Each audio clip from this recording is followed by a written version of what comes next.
Halo guys, Assalamualaikum warahmatullahi wabarakatuh. Ketemu lagi bersama aku ya. Jadi di video kali ini aku mau berbincang-bincang lagi, mau bercerita-cerita lagi karena ada yang tanya nih kan, boleh dong dibahas tentang ini, tentang kehidupan di Saudi seperti apa, tentang pengeluaran kebutuhan di Saudi seperti apa, bagaimana gajinya berapa kayak gitu. Gimana guys kabar kalian? Semoga sehat selalu ya. Kita sedang bekerja di luar negeri itu bukan karena keinginan, apa ya maksudnya. Jadi kita kerja ke luar negeri itu karena kebutuhan ekonomi yang di Indonesia itu sangat sulit. Apalagi pekerjaan untuk, laki-laki sangat-sangat sulit gitu ya kan, susah gitu. Jadi, yang gampang itu hanya menjadi TKW.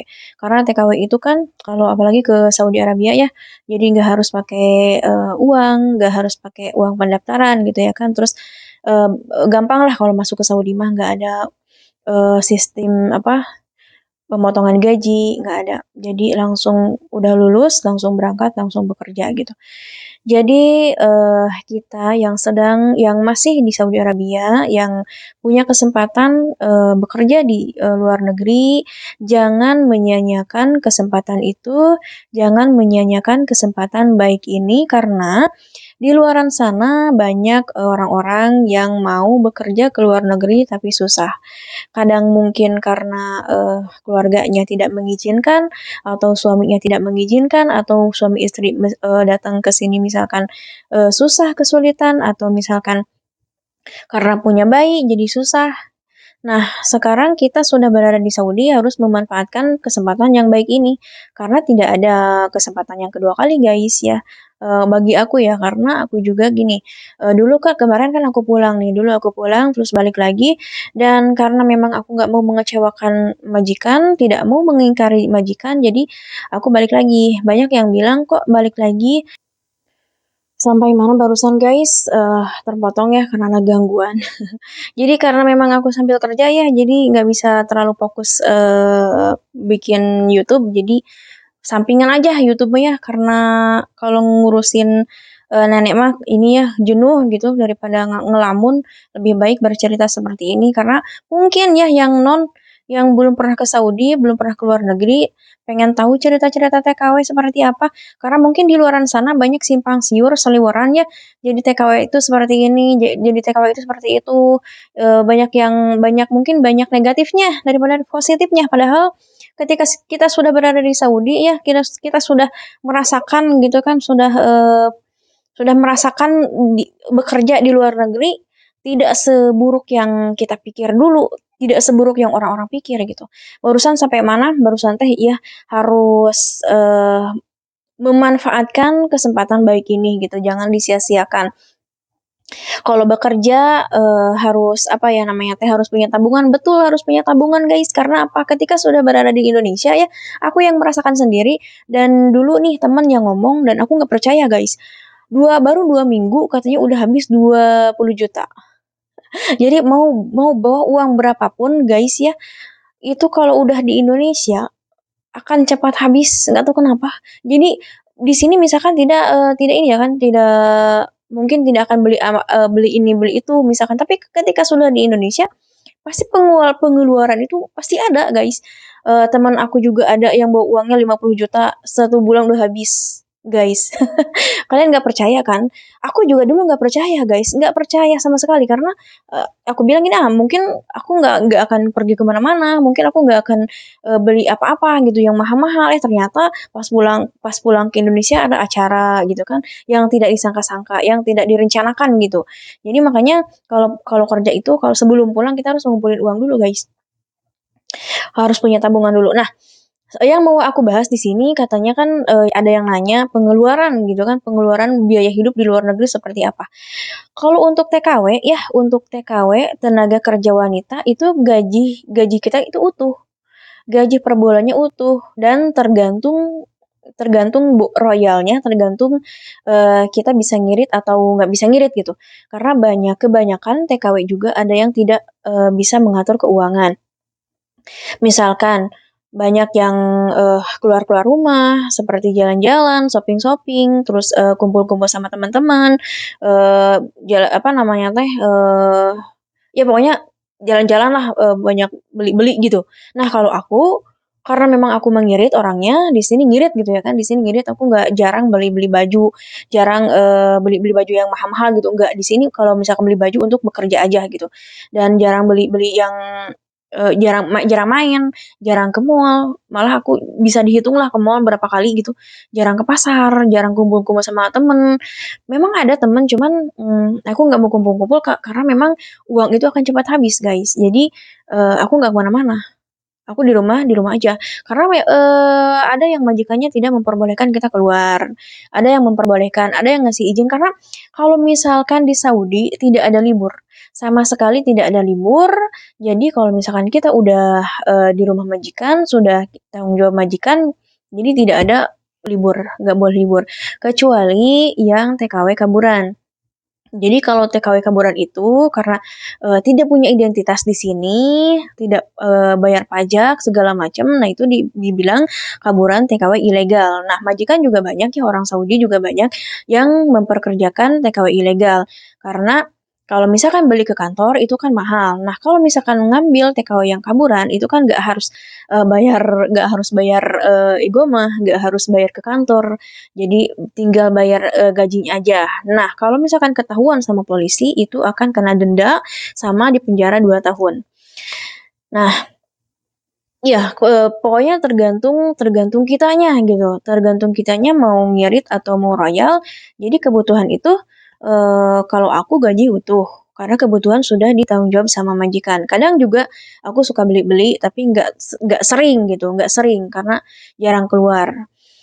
Terus, kalau misalkan untuk laki-laki, TKL ya, tenaga kerja laki-laki, mmm, banyak pengeluaran karena laki-laki mah kan beda sama perempuan ya, apalagi supir. Kalau supir mah kan pergi nganterin majikan, terus jenuh, mungkin jajan di luar kah, atau jajan itu bukan jajan ngemil gitu ya kan, jajan atau misalkan, beli rokok, terutama kalau laki-laki itu kan rokok ya, rokok, terus, makan juga kadang mungkin beli di luar, terus ngopi, banyak ngopi. Nah, itu yang bikin boros itu ya itu.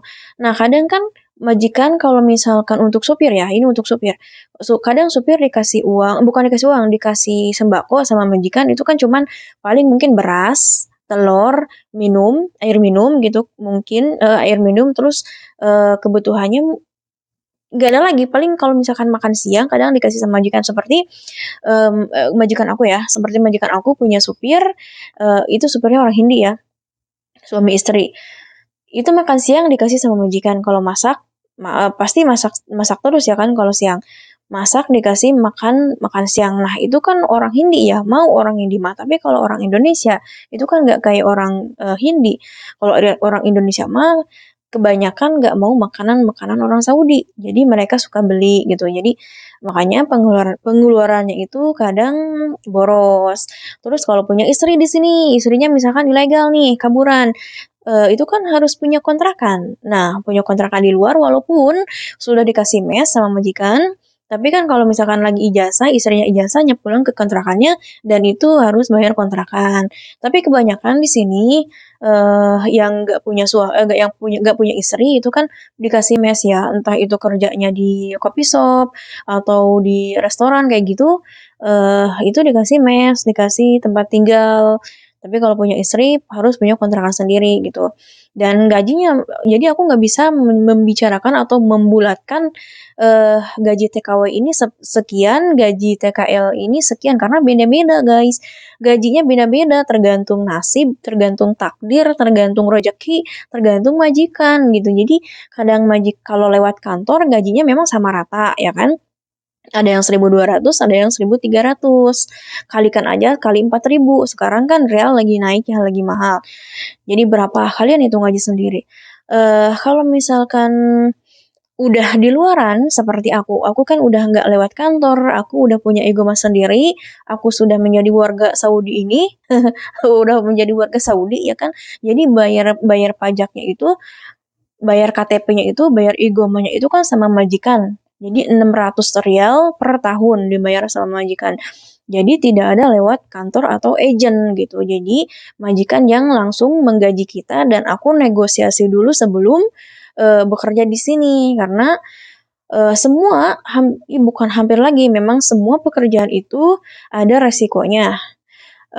Jadi aku memang kelihatannya pekerjaan aku ringan gitu, cuman ngurusin nenek lansia tapi tanggung jawabnya besar.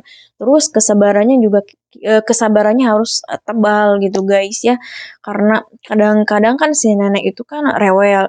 Rewel itu kan bukan kayak anak kecil.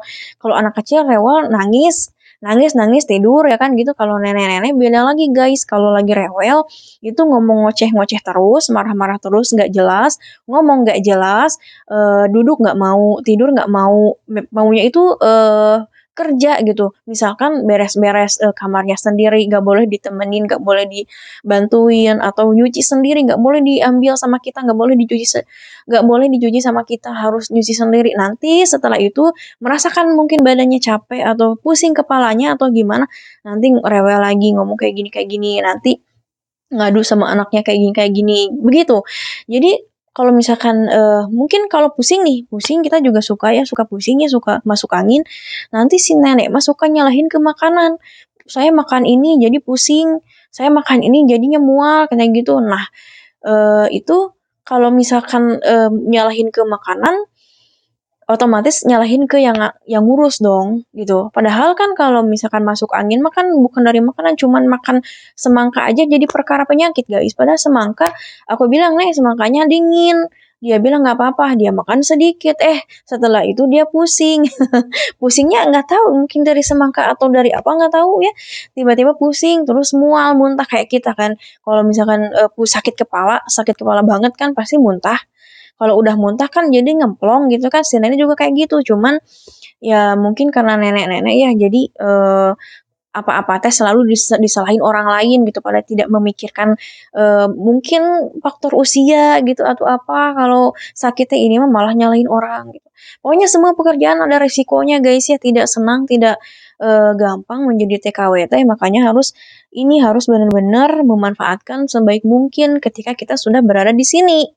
Ya kan, coba kemarin juga kan dulu nih ada kan Pak Benny Ramdhani kan bercerita harus memanfaatkan kesempatan baik ini sudah berada menjadi luar negeri harus dimanfaatkan dengan baik. Punya uang ditabungin katanya gitu kan, diinvestasikan. Karena masih banyak yang mau bekerja tapi kesusahan, ya kan? Kesusahan mau bekerja tapi nggak lolos misalkan atau ada faktor-faktor lain. Begitu guys ya. Jadi aku tidak bisa menyimpulkan, tidak bisa membulatkan tentang gaji TKW, tentang gaji supir. Tentang gaji TKL gitu karena beda-beda, ada gaji supir teh ada yang 2.000 kali 4.000 deh, kalian hitung aja kali 4.000, 1.000 real menjadi 4 juta. Jadi gaji terus ada juga yang gajian 18, 1.800, ada 1.500. Jadi tergantung majikan, jadi tergantung lamanya bekerja. Karena kalau misalkan udah lama nih ya kan, udah lama kerja di majikan, udah bertahun-tahun nih, udah lama, udah 10 tahun baru kadang gajinya itu naik, kadang 2.500, kadang ada juga mungkin yang 3.000 itu kalau sudah bertahun-tahun. Tapi kalau baru 2 tahun, 3 tahun, 4 tahun, 5 tahun seperti aku sampai 7 tahun ini, gaji ya segitu gitu, nggak banyak karena memang nggak ada yang gajinya 3.000 kalau yang resmi ya, nggak ada. Kecuali yang kaburan, yang ilegal, gajinya mungkin ada yang 3.000 kalau misalkan kerjanya itu overtime. Jadi jam-jaman. Jadi kalau jam-jaman itu kan misalkan kerja di rumah satu 4 jam, kerja lagi di rumah satu lagi 4 jam atau di rumah lagi sampai mungkin 5 rumah setiap hari. Nah, itu gajinya sampai mungkin nyampe 4.000 mah gitu. Kalau misalkan yang kerjanya rumah satu rumah aja, ya itu gajinya kecil gitu ya, nggak ada yang banyak gitu. Yang sukses, TKW yang sukses, TKL yang sukses itu bukan perkara yang gampang, bukan prosesnya itu pasti lama guys ya. Kalau cuma 2 tahun, 3 tahun, 4 tahun mah itu belum, 5 tahun belum sesukses seperti orang-orang. Orang juga sukses sukses itu perlu prosesnya gitu. Jadi nggak gampang, nggak langsung ini guys, nggak langsung sukses. Pengen rumah aja kan harus nunggu 3 tahun bekerja, 4 tahun bekerja baru punya rumah yang bagus gitu ya kan. Jadi nggak bisa menyimpulkan gaji sekian sekian, nggak bisa guys, nggak tahu. Jadi beda-beda lah gajinya, nggak beda-beda. Gajinya itu beda-beda, nggak sama. Setiap TKW, TKL itu gajinya beda-beda dan pengeluarannya juga beda-beda, tergantung royal atau ngirit gitu. Kalau aku sih termasuk ngirit ya guys, termasuk ngirit. Jadi tapi ngirit juga di sini guys. Tapi kalau misalkan aku belanjanya di Indonesia guys, beli baju, beli barang-barang dapur itu di Indonesia. Jadi nggak belanja di sini ya. Jadi lebih baik kalau misalkan kita punya uang mah jangan dikirim barang-barang ya, jangan dikirim barang-barang, mending kirim uangnya investasikan di rumah di Indonesia gitu. Sekian dulu aja ya guys ya. Aku nggak bisa menceritakan sedetail mungkin karena ini yang aku tahu gitu. Yang aku ceritakan adalah yang aku tahu, yang aku rasakan gitu. Oke guys, terima kasih. Wassalamualaikum warahmatullahi wabarakatuh.